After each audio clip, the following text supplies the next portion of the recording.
नमस्कार, आप देख रहे हैं न्यूज नेशन। आपके साथ में लक्ष्मी उपाध्याय। बड़ी खबर के साथ शुरुआत कर रहे हैं। नेपाल में देर रात कई इलाकों में भूकंप के तेज झटके महसूस किए गए हैं।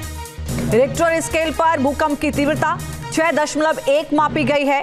सिंधुपाल चौक के भैरवकुंडा में भूकंप का केंद्र था। ये तस्वीरें जो इस वक्त आप देख रहे हैं भूकंप के वक्त की हैं, जो सीसीटीवी में कैद हुई हैं, जिनके जरिए आप ये अंदाजा लगा सकते हैं कि जिस वक्त भूकंप आया, आप देख रहे हैं पूरी धरती डोलती हुई नजर आ रही है, हिलती हुई नजर आ रही है, पूरा घर हिलता हुआ नजर आ रहा है। भूकंप का केंद्र हालांकि भैरवकुंडा बताया जा रहा है, सिंधुपाल चौक के पास, लेकिन बिहार के भी कई जिलों में भूकंप के झटके महसूस किए गए हैं। इधर पाकिस्तान में भी सुबह 5:14 के वक्त पर भूकंप के झटके महसूस हुए हैं, जिसकी तीव्रता 4.5 रही है।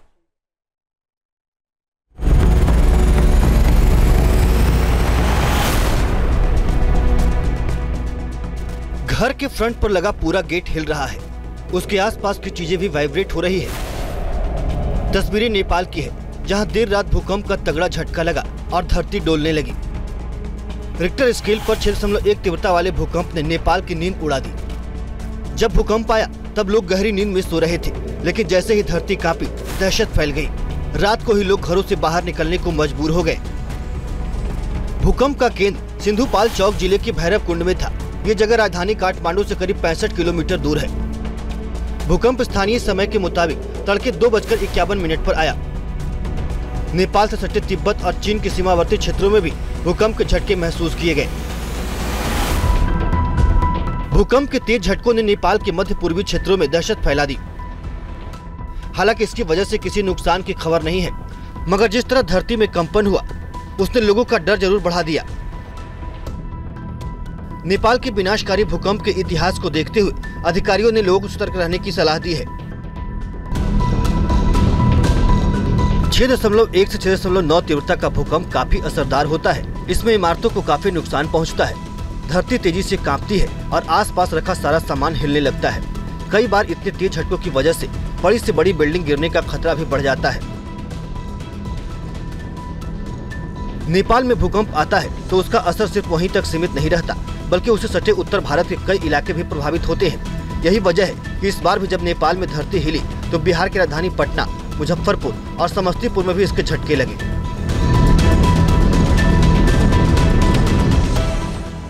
सोए हुए थे, पलंग हिलने लगा, पंखा हिलने लगा, दहशत हो गया। हम लोग सब फुल फैमिली बाहर निकल गए रोड पे, फिर दोबारा वापस न आ जाए। हाँ, यही हुआ। करीब 2:15 बजे के आसपास में हमको भूकंप का झटका महसूस हुआ। हम सो रहे थे, पलंग अचानक से डगमगाने लगा, झटका महसूस किया। उसके बाद हमने सोया नहीं, तो अचानक देखो बिस्तर हिलने लगा, तो हम लोग सोचे कि भूकंप का झटका है। हर आदमी घर से बाहर निकल गए बच्चे को लेकर। हम लोग ऐसा ना हो कि फिर आ जाए।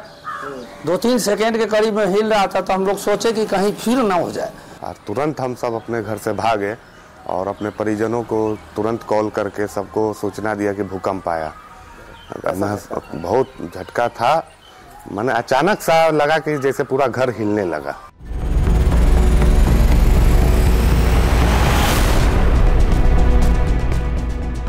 पश्चिम बंगाल के कई हिस्सों में भूकंप का असर देखने को मिला।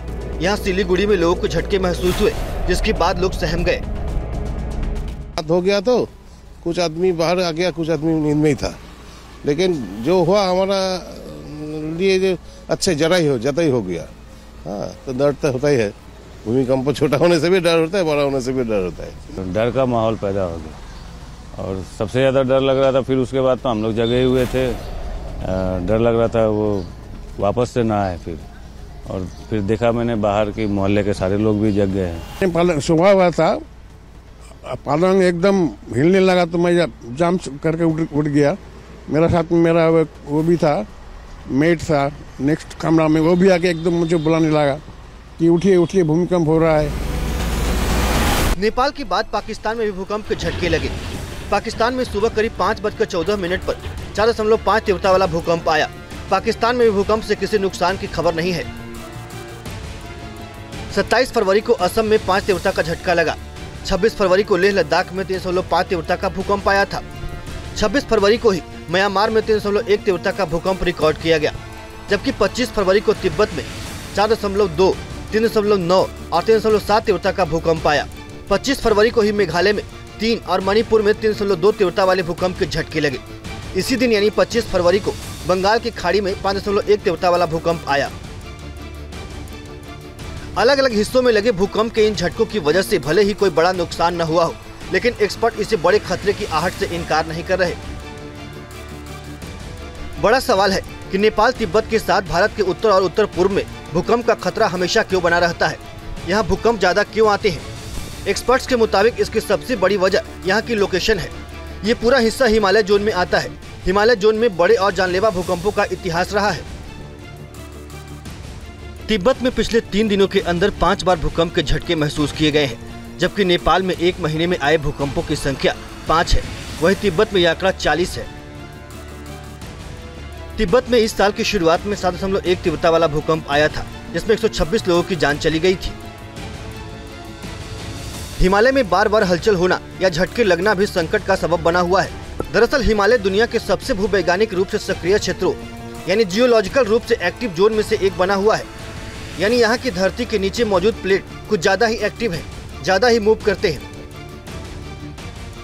दरअसल हिमालय पर्वत श्रृंखला आज से लगभग 40-50 मिलियन साल पहले बनना शुरू हुई। यूरेशियन और भारतीय प्लेट एक दूसरे की ओर आईं और आपस में टकराने लगी। जहाँ इनकी टक्कर शुरू हुई वहाँ दोनों प्लेटों की डेंसिटी एक समान थी। वहीं से जमीन ऊपर उठ गई और फिर पूरा हिमालय बना। हिमालय जोन में बार बार भूकंप आने की वजह भारतीय और यूरेशियन प्लेटों के आपस में टकराव है।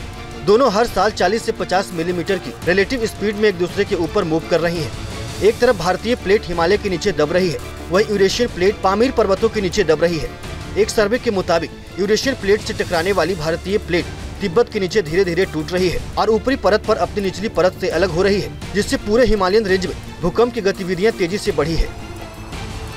भूकंप के आने का जो मुख्य कारण पूरे हिमालय क्षेत्र में वो 2 प्लेटों का आपस में कन्वर्जेंस है। 2 प्लेट, इंडियन प्लेट और लॉरेशियन प्लेट आपस में टकराती हैं। इंडियन प्लेट भारी है जो लगातार नीचे की तरफ खिसक रही है, जिसके कारण हिमालय क्षेत्र में भूकंप संवेदनशील है।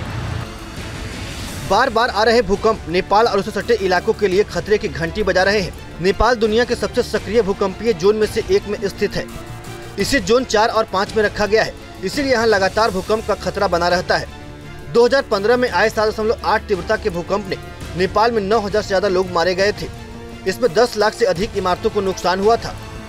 यही वजह है कि इस बार आए 6.1 तीव्रता वाले भूकंप के बाद भी डर बना हुआ है। खास तौर पर आफ्टर शॉक का खतरा है, इसीलिए लोगों को सतर्क रहने के निर्देश दिए गए हैं। Team news nation. News nation अब व्हाट्सएप पर खबरों की ताजा अपडेट के लिए न्यूज नेशन के इस QR कोड को स्कैन करें।